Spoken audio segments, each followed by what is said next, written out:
Okay, good morning all.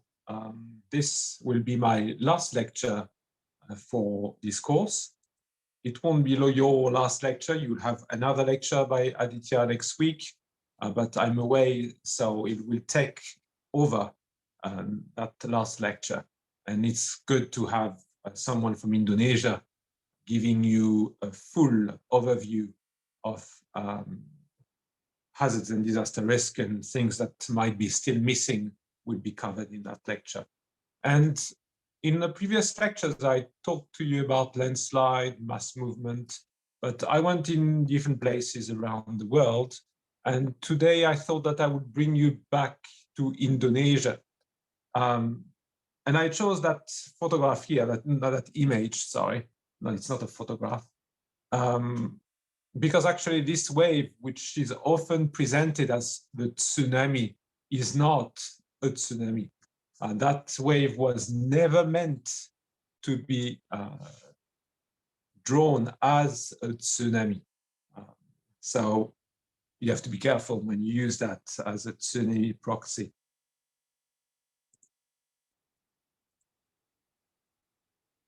So today we're going to Indonesia, and not everywhere in Indonesia. We're going to the land of the Batak in northern Sumatra, near Banda Aceh. And on this map, I'm bringing you back to 2004. We are looking at the areas that have been inundated, potentially can be inundated by a tsunami. And we have in yellow on that map the elevation which is under 20 meters, so very low elevation. And when you look at the north and Banda Aceh, it doesn't look like we have a huge plain that can be inundated, but we are going to see that it's not so much the space itself which was important, but the position and also some cultural aspect that really emphasized or controlled what made that event a disaster. So when we look at Sumatra Island, Banda Aceh is at the north. You have in red a series of dots that are along a fault line, and we have a typical subduction zone. So you can see the Indian plate that is going underneath Sumatra Island, and that's created the Barisan Mountain and that configuration. And I thought I had an animation, and in Banda Aceh, it's not playing. Okay, I had a small animation here, but this is in Banda Aceh where the tsunami and the earthquake hit. And when you look at the results, when you look at the result of the 2004 Boxing Day tsunami, you can see that in Banda Aceh, that's the coastline, you have, according to those red color going to pink, different level of destruction. You have in red the devastated area, in light red the highly affected urban area, which is right here, and then affected and not or slightly affected. Not or slightly affected means just the water went through, so you have an inundation. So it's, but it doesn't mean that you have actually destruction of the building. At the coast, however, it's a very different story. Like all of this is basically gone. In Lucknow, to the south, very similar story. So today we're going to see different elements. We're going to talk first about the environmental triggers of the catastrophe. So this is a photograph that we took with when I was part of a research team in Indonesia, looking at this. Then we're going to look at the environmental consequences of the tsunami. So you can see here sediment that have been moved away, now blocking the exit of the river, while here subsidence and erosion have brought the land down so that you have actually water that stays now on what used to be agricultural land. And then we look at the human side of the catastrophe, the very high vulnerability of some areas and some others that were not that vulnerable. So it's a very typical geomorphology and hazards, geomorphology and disaster, where we combine the geographical approach, where we have the human elements meeting the physical elements to explain that catastrophe. So the environmental causes of an exceptional tsunami, well, it was exceptional, but not by its frequency. When you look at the number of tsunamis that have been hitting Indonesia alone since 1835, and those are just the major tsunami we know of, it means that it's something which is quite irregular until 2004. And this data set here is from 2004, but when you look at what happened with the Anak Krakatau that collapsed as well, you have actually a lot of other tsunami that have happened since 2004. We are also having one in 2006-07 on the southern part of the Javanese coast. So tsunami are recurrent events. They happen quite a lot. And this is very true because Indonesia is located above a subduction zone, and it's made of a huge amount of island. I can't remember how many thousands of islands there is just in Indonesia. And Indonesia has virtually the longest coastline in the world. So it makes it very prone to tsunami. Now, when we look at the damaging tsunami versus non-damaging tsunami worldwide, even when we compare those, we realize that there are many more tsunami that are not really accounted for because the tsunami are not creating real damages. So when you look for the year 1900 to 1909, and then, sorry for that, 1919 to 1999, most of the tsunami actually are not damaging. They do not take people's lives either. But it is this small fraction which is actually at the origin of a lot of the trouble we often see and we often think about. Now, it was not exceptional as a frequency event, but it came from a huge earthquake. So we go back, that's maybe here where I have that simulation. The earthquake happened just a couple of tens to 100 kilometers away from Banda Aceh. And on that day, we had actually a huge earthquake. And some people have asked whether it was the earthquake of the century, in the sense that we had a magnitude 9, according to the USGS, and the French CEA, which is the Atomic Energy Commission, it's not commission, actually, it's another word, but C stands well in English. It's the Commissariat in French, but it won't work in English. So let's say the commission is a group that looks at this. They measured it to be 9.3. So huge earthquake, we agree with that. Now, what is really interesting is that we had a huge earthquake, but even buildings that were just concrete structure with bricks, like the building here, those didn't collapse fully. They're still standing after the earthquake. And one of the reasons for that is because the earthquake was so big that we didn't have a jolt that was at high frequency. We had a very long frequency wave earthquake. So huge earthquake in magnitude, but very interestingly, it did not destroy all the buildings.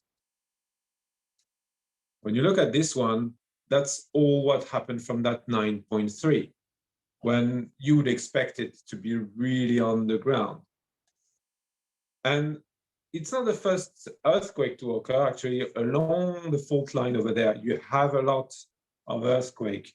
And we have mapped very roughly here the different epicenters until 2000 in red, and then since 2000 in yellow. So you can see that movement towards towards the north there, where 2004, 2005, 2002, we have actually a concentration of earthquake to the north of Sumatra.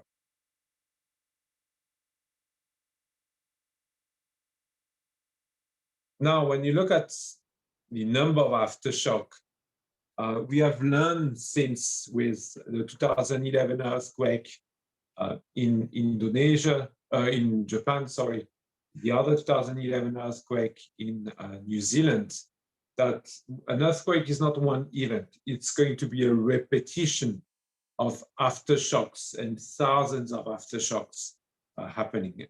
And when you look at the magnitude of those aftershock 7 and more, you have actually a huge number of those aftershocks on those lines.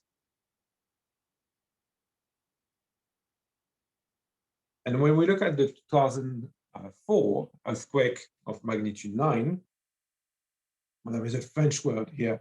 It means uplift. I should have changed that. We have that earthquake that has brought and modified the land a lot, actually. So when you look at this island, you can see that what was underneath the water actually is not underneath the water anymore. So this is the coral reef around the island. That is usually about 1 meter at depth under the island. And you can see one of my colleagues here from Indonesia being on the ground, taking photograph of it. So that poor coral is going to die, unfortunately. But that's one of the results of that earthquake.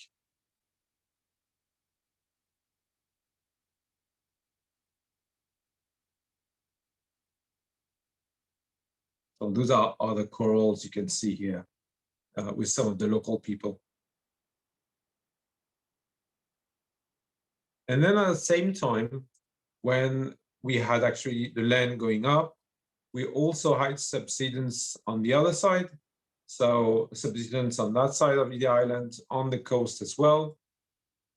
And one of the results combined with erosion, so subsidence plus erosion, is this is the coast of Banda Aceh before the tsunami. And this is after the tsunami. So you can see you have two different elements here. It's very difficult to see. You have the erosion of the sandy bar and everything, but you also have part of the land that went down.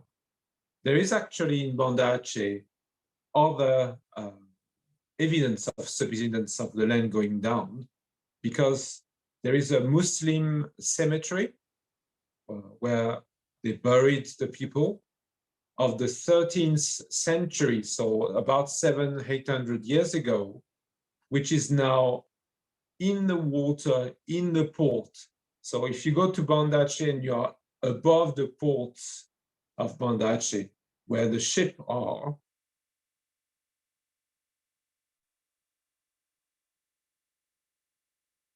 you will find in the water the old cemetery of the 13th century. So that shows another thing. It's like the subsidence of that event is not a one-time event. Subsidence has happened many times. So it's most likely that we had other similar events in the past and subsidence occurred successively. I mean, when I say those events, I'm not talking about the tsunami, I'm thinking about the earthquake.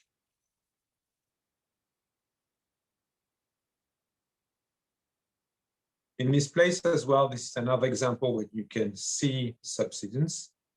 When you look at this location, you actually have deposition. So there is sediment deposited in that location.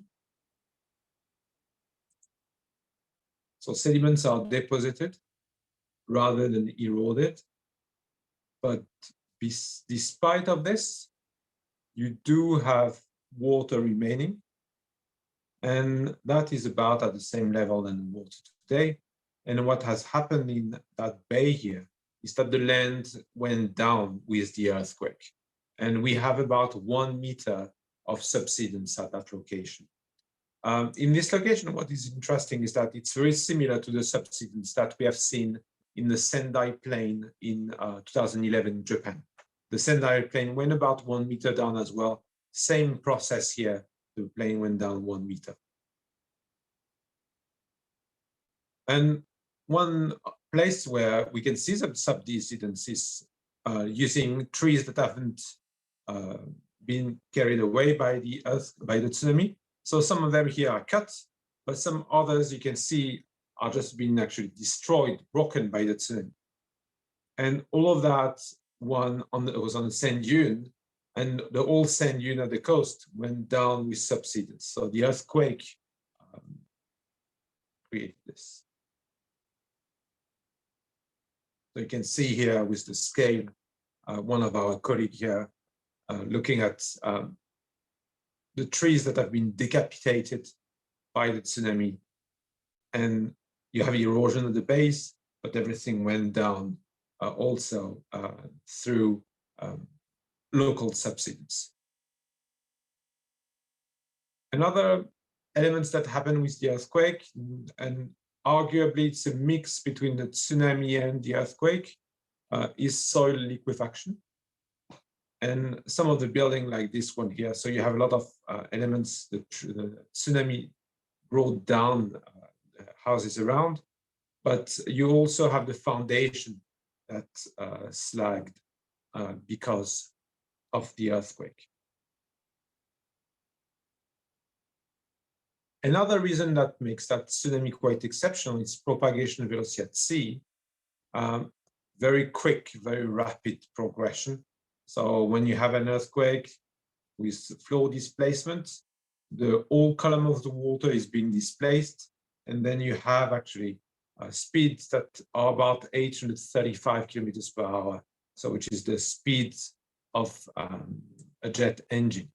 What is interesting here is that after the Tonga eruption, we now know that the velocity of the wave can even go faster, because the waves in the atmosphere, the pressure wave in the atmosphere, can contribute and push the tsunami even faster. So when I wrote that PowerPoint a couple of years ago, I should update that. I was thinking about the speed of 835 kilometers per hour as being really top notch, but actually we know tsunami can go even faster. And in just a couple of hours, then the tsunami was spreading all around the world. So you have here some error in the simulation, don't worry about it. It's more about how it's propagated here all around. Now, the waves were also huge waves at the coast. So we measured from the trees when we went there. You can see the limits of the action of the waves on the tree. And we have about here 25 meters wave height. This is the Lompoc moss. The Lompoc moss survived the tsunami when everything else was destroyed because it was not finished when it was being built. So on some of those walls were not built yet. So the tsunami went through it, but all the columns were very strong already. So the tsunami went through the moss and didn't destroy it. But you can see at the top, you have here about 35 meters height, the limit of the tsunami. Unfortunately, some Muslims went to pray in the mosque when they saw the tsunami arriving, and they tried to run away also in the dome, thinking that would be high enough, but the water went up and killed them also in the dome as well. That was very, very unfortunate. Even running away 35 meters high, this was the only tall building on the shore. All the other buildings are only 1 story high. They run up and try to run away at the top, but even at the top of the mosque, unfortunately, the masjid was not tall enough for the tsunami. And After the tsunami in other places, this is in Banda Aceh, the tsunami really ripped off through the old city. Look at all the debris around, destroying even concrete and reinforced concrete buildings. And on the shoreline, the run-up, so you can see the people here, the wave went through, and arguably it went even upper in the vegetation, but it had enough energy to erode all this area here. So we considered the erosion as being the maximum height, the maximum wave height we could confirm, but you have to imagine that the wave height was certainly higher than even this.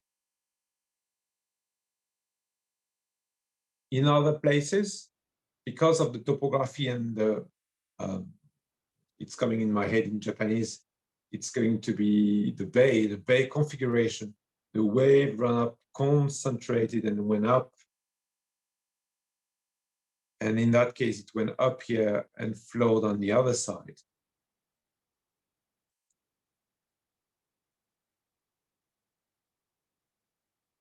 So when you look at the results of a local investigation, we have wave height that range from 31 meters locally to a couple of tens meters.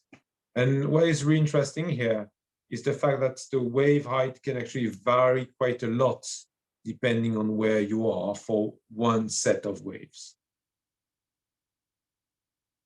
And the maximum wave run-up we measured was 52 meters.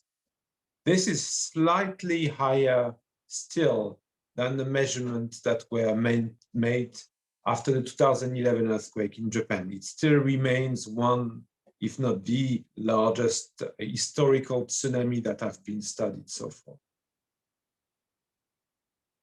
So some other location, this is in Lokna, where you can see most of the vegetation died. This tree amazingly still survived.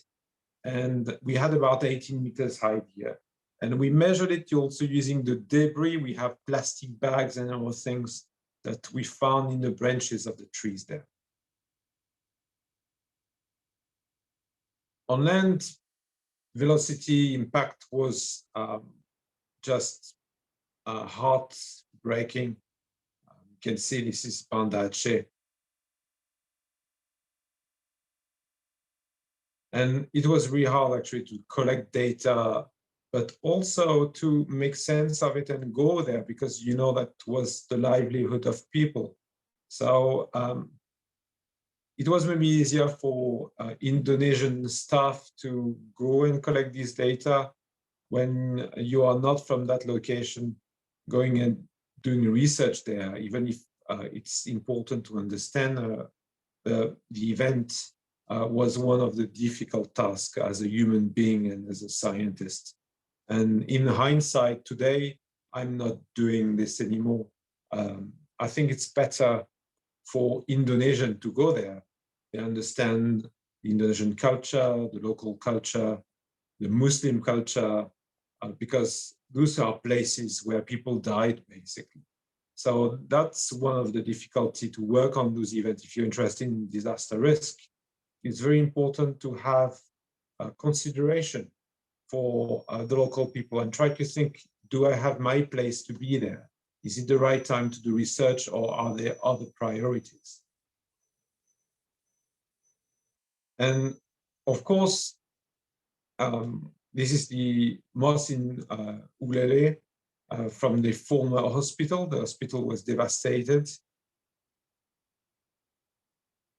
And one of the way we tried to work on the wave height and the wave energy was to try to think, oh, okay, how much energy do we need to carry that boat, to the shore, and try to relay those at least, knowing that it's not a perfect science. So we found inundation inland that was about 5 kilometers from the shoreline. And that went straight to the heart of the city. Here, this is the Medan, Hotel Medan in Banda Aceh. And when you look at this image here, look at this location. That's where actually, after the tsunami, images we show and found that huge things that was not there before. It's not a building, actually. It's one of the power plants that was dragged by the tsunami. So looking at the mass and the volume of it, we also try to reconstruct how it came there and what was the impact it had on the city. And it's important because it's one of the it created a lot of destruction on its pathway. And when you look at the pathway, you can actually see where it was dragged on the ground to that location. You have a corridor that was created by that structure. So that's before, and it went through all that housings and location.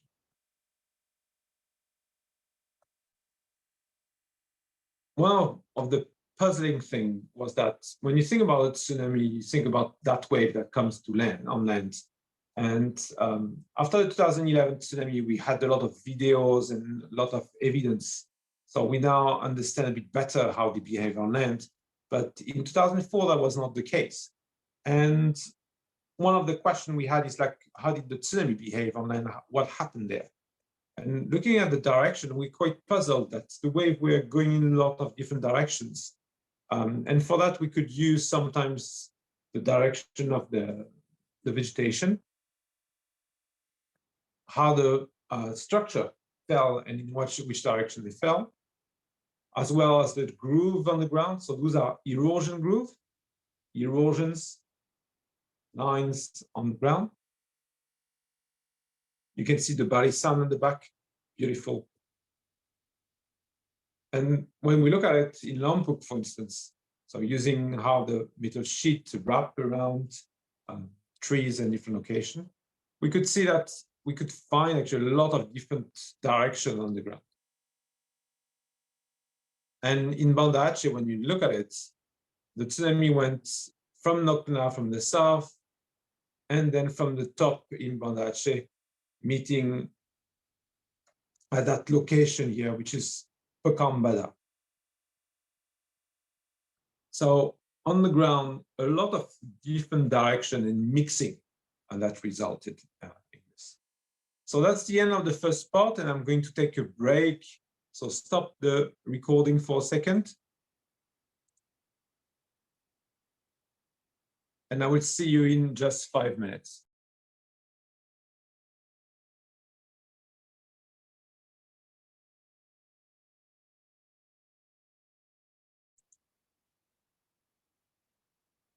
Right, we are back for number 2, the environmental consequences of the tsunami.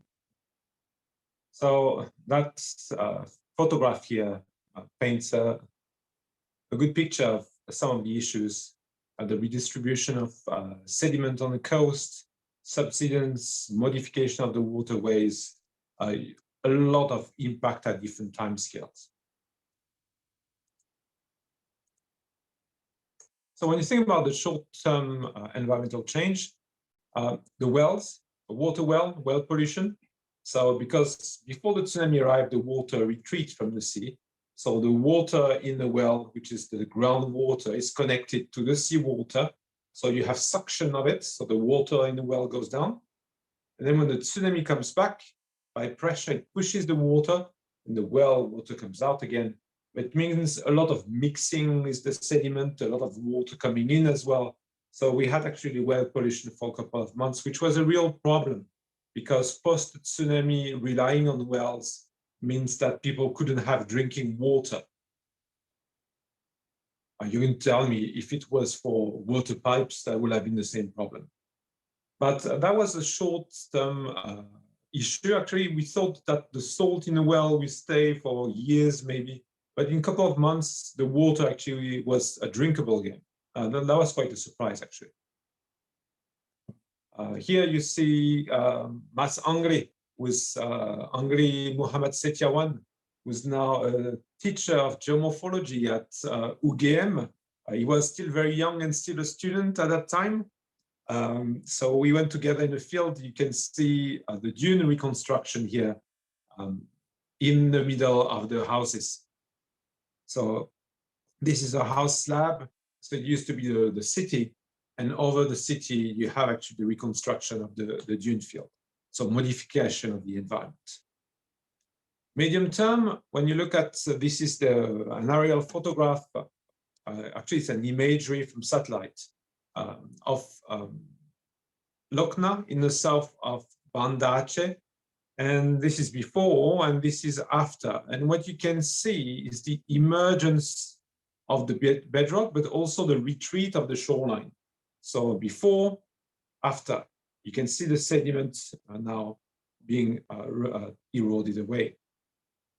And you can see it on the shore with all this being eroded. So the shoreline is back. This is you can see here the beach rock, which is at the limits. And you can you have some other erosion and destruction, but we're going to talk about it in a second. So Lombok, you have the mosque, you know, the 35 meters high wave, and the mosque was survived. The masjid here is the only building that remains. And you have erosion features. And you can see the beach rock, which is emerging here. So that's the beach rock here. And you have the beach rock that was on the shore. And now we have erosion about 25 meters back. Another issue, medium term, was the salinization of the ground. So you have the limit of the wave here that came and destroyed everything. Then the water diffused, and the diffusion of the salty water killed the rest of the trees around. You also have the river mouth, the modification of the estuarine system. The river mouth was here, actually, around here, I guess. There were like another outlet right there. And this was totally filled. And that baby here actually was going straight or this way, I can't remember, but you have modification of it. And over the long term also, you have the creation of new landforms, like the creation of channels here. And those channels can be about 20 meters wide. And this was created by the backwash. So the water leave the land and go back to the sea with a lot of debris that creates these kind of things. You have the destruction of the dune fields. So now all the tree roots are apparent, and you have the sediment that's been washed away. Like here.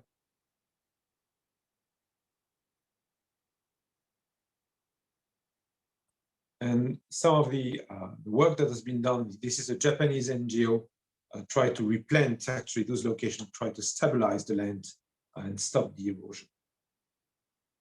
And then you have the very long-term environmental impact.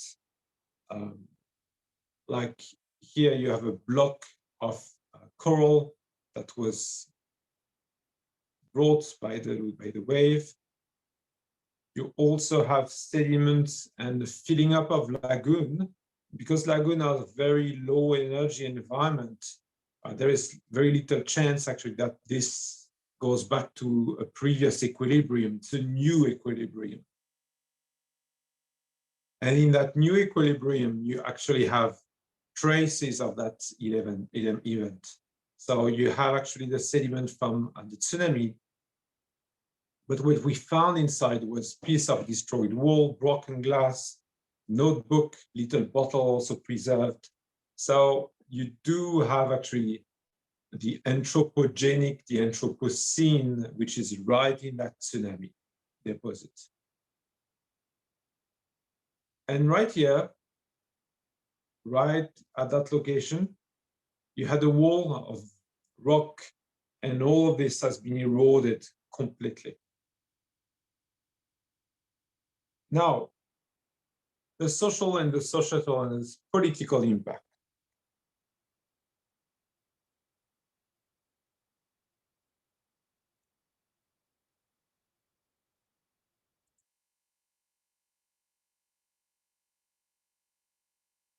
Well, you have a high density of population that was not ready. And that was one of the problem. And when we look at it, one of the problem was the demographic factor. So what do I mean by that? So very high density. Banda Aceh is really crowded. That's the population per square kilometers between 5,000 and 16,000 people per square per kilometer. And this is underestimated. This is the official population. Actually, you had people that were not recorded living there as well, especially on the coastline in this area. And I'm going to explain that in a second. So the high density are due to, first, a very simple factor. You have a lot of young people who come from the countryside and to find work. So you have a low development level in rural areas. So it's hard to get a job that pays well. So a lot of the young people decide to go and work in the city. So they migrate to the city.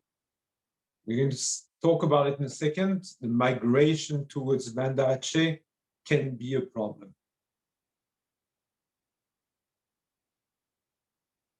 The second migration that occurred is due to the civil war. You know that in the Barisan Mountain, you had the GAM army that was fighting the national army from Indonesia because the GAM wanted independence of Sumatra Island. It's not a problem of knowing who's right, who's wrong. That was happening. And a lot of people living in the mountain decided to run away from the mountain and go and live in the city. So you have people mountain going to the city to Banda Aceh. And because of that, before I go back to and go to another topic, because of that, you have people who have actually very little knowledge of the hazards of the sea. They are from the mountain, so they are very vulnerable because before the tsunami arrived, they cannot read the sign. They are not used to it. They don't have the culture of the tsunami and hazards from the sea. I'm going to talk a bit more in more details later about it. Because of the high density of population, you also had a lot of deforestation, and especially the mangrove that usually protects the coastline. It's hard to tell how much protection the mangrove will give to the region when you have such a huge earthquake and tsunami, but at least that has been recognized by some researchers to be eventually one reason. I'm not quite sure about this, but this is one of the arguments. And then you have the variability of the risk perception. So when you are in Banda Aceh, people actually, based on research, have very little knowledge of tsunami.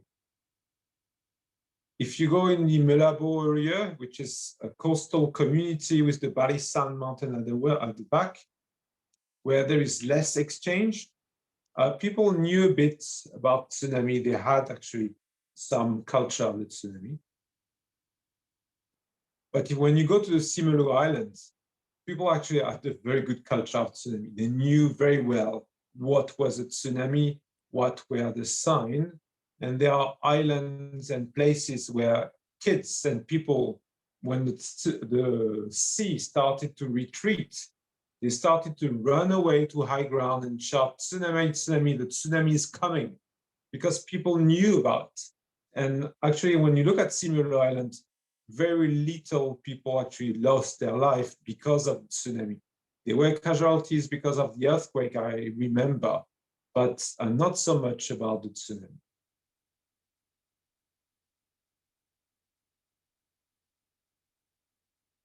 Another problem was the fact that the international system that was developed to warn against tsunami was developed by and for the US.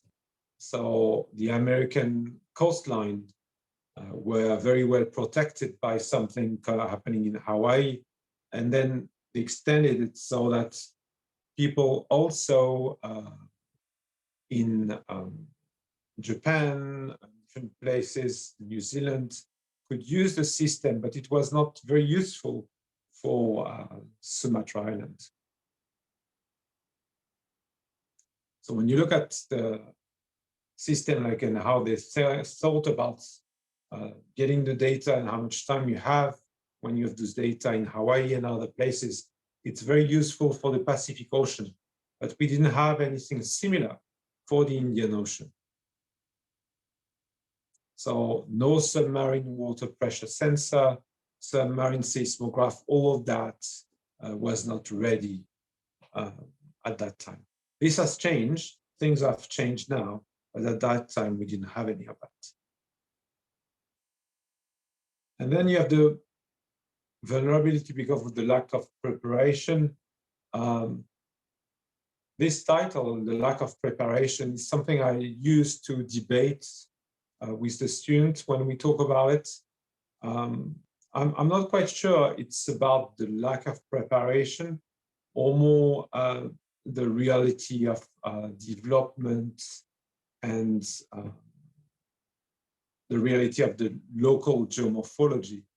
When you think about it, in Japan, for instance, they have on the coasts, when they have one road, they have a couple of other roads at the back, so that if a tsunami comes, storms come, and the road cannot be used, you have the other roads that can be used. In Sumatra, where you have the Barisan Mountain that go almost straight into the sea in some places, there is only one road. So when that road goes, there is no other choice. And that's one of the things that we have seen there. When that road is gone, then there is no other road to reach the community, to go and help, to run away from the post-disaster. And also a lot of communities were developed on the sand substratum. So it was all eroded by the tsunami and nothing remained, basically.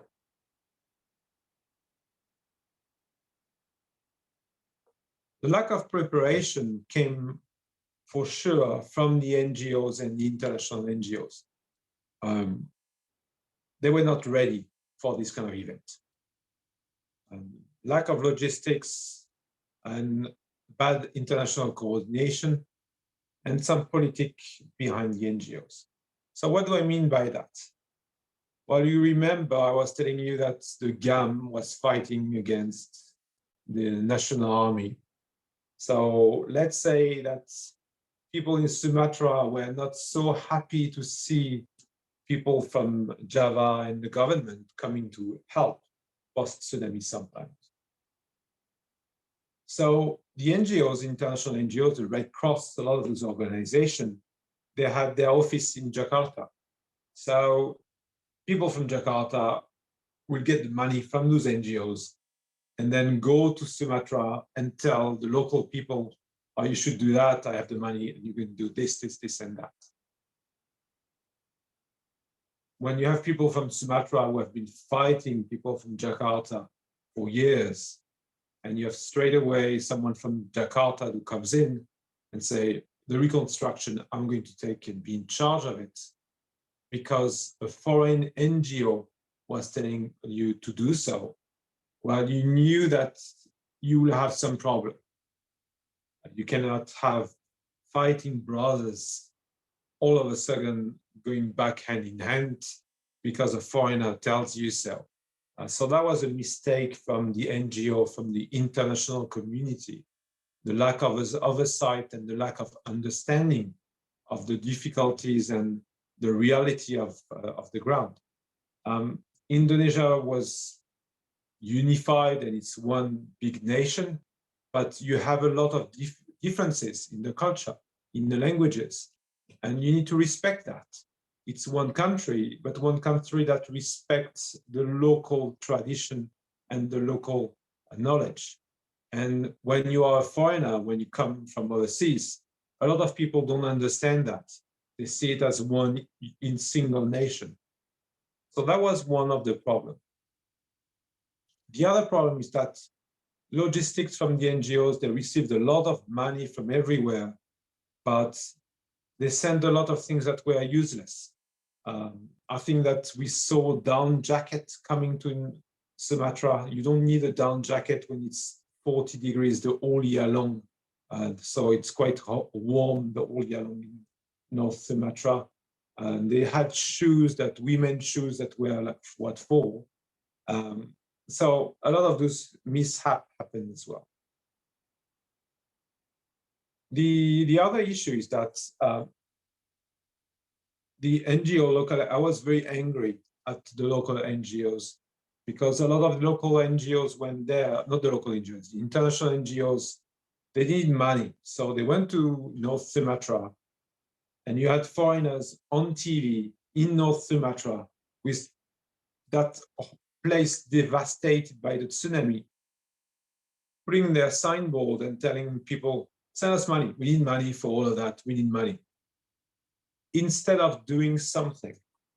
And I have some of my colleagues, let me give you back the map at the start, who went there. Let's see if I have a good map. Okay, that would be good. We went there, and people, Indonesian people, will run away to the mountain, that location here, because it's high. The water didn't go away straight away. So they were stranded. They were trapped on that mountain. And I remember a story of a father who was with his baby. And he was saying that during a day, he was giving his own saliva to drink to the baby because there were no water, no milk, nothing. And the baby died, and the father was devastated. The family died as well. But what was worse is that that man ordeal, that man child died while the NGO were already on the ground, and instead of trying to do something, they were putting their signboard and they were busy being on TV. And that's when you realize NGOs that have full-time staff that comes from overseas and that go there to help, I'm not so sure they are really helping that much.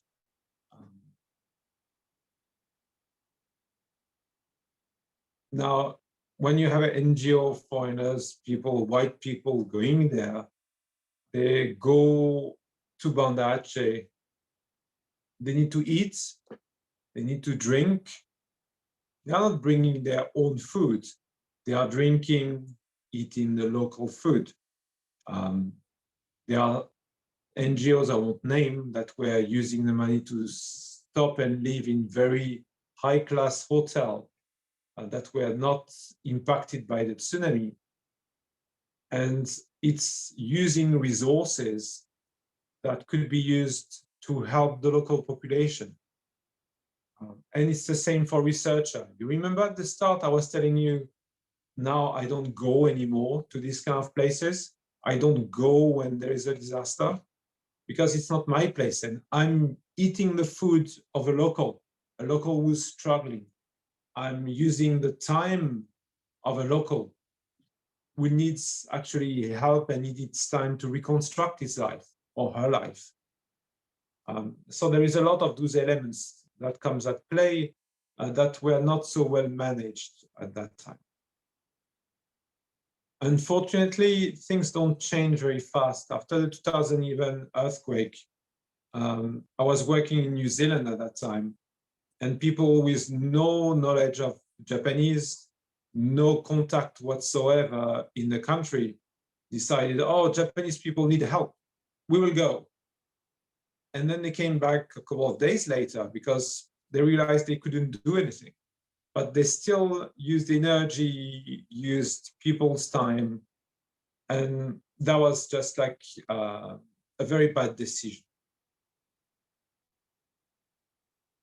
So a lot of my colleagues and I, we have created a manifesto with Jean-Christophe Gaillard from Auckland University in New Zealand. And I will not forget, remember the name of everyone, but we have people from Indonesia, from the Philippines, from China, from different places in Europe, where we pledge not to go and make our career anymore based on the disaster and the suffering of local people. We have enough of people working for the media, mass media, doing that already. So what we try to do now is to step back. Unless we are part of the community, unless we are embedded in the community, we have worked with them before, and we do something that the community wants us to do, we are just not stepping in and say, go away, we are now working, doing our research.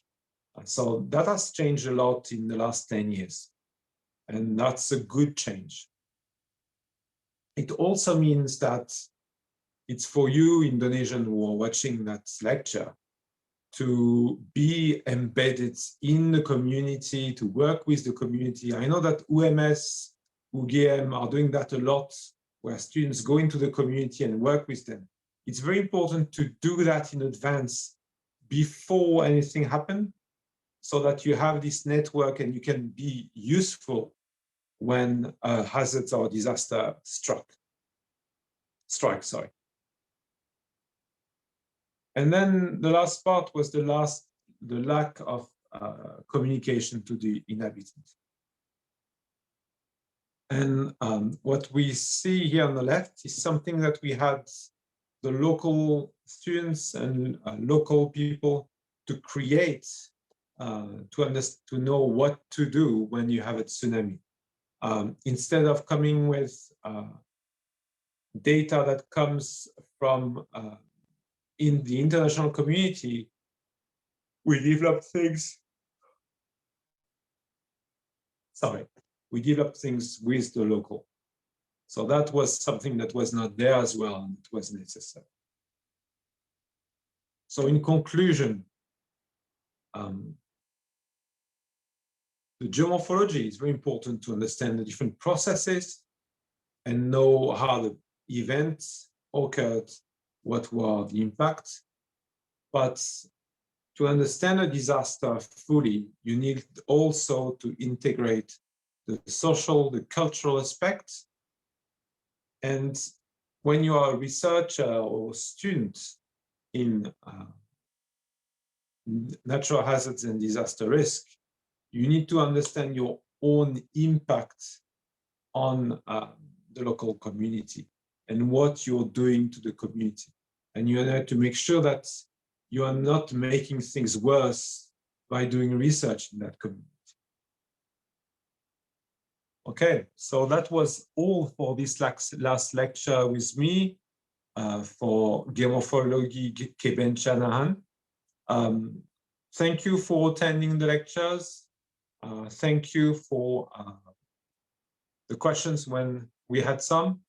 I hope that you continue learning geography and geomorphology, and that you use this platform, that exchange that we have with Aditya Saputra, to also think about maybe coming to Japan to do research or studies, and that hopefully that the Japanese students also go to Indonesia. Actually, UMS has kindly invited 2 students from my laboratory this year and paid their airfare as well as their hotel in Indonesia. thank you very much, UMS, for this. I really appreciate it.